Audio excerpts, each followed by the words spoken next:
出水个好，古请解说两句啊，含你做参考。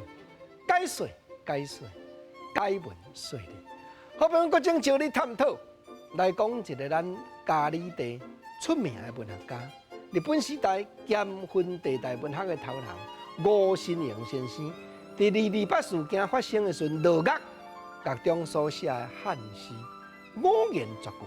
头一首，咱来甲听见面讲，造业如成船，渐请别家园，此去风破路，但愿早日还。吴新阳的诗句真简单，伊讲落狱的人就是敢若坐船同款，坐船是要离开家己的故乡、家己的家庭。不过这只船驶去，是风波不断的路途。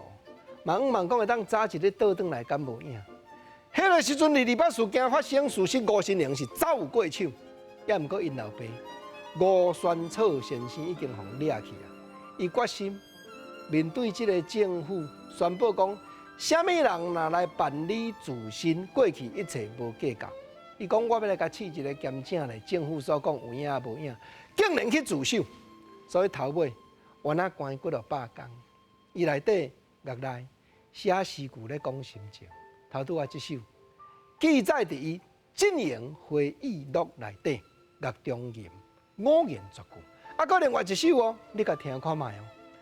讲眠梦半暝梦家忽惊起，铁窗顾不开，木桥多情泪，孤岛怨天涯。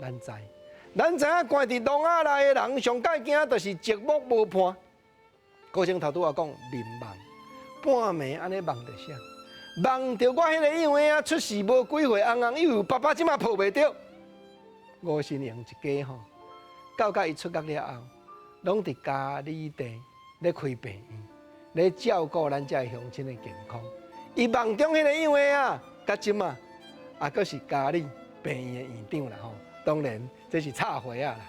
铁窗安怎样叫你嘛叫袂开？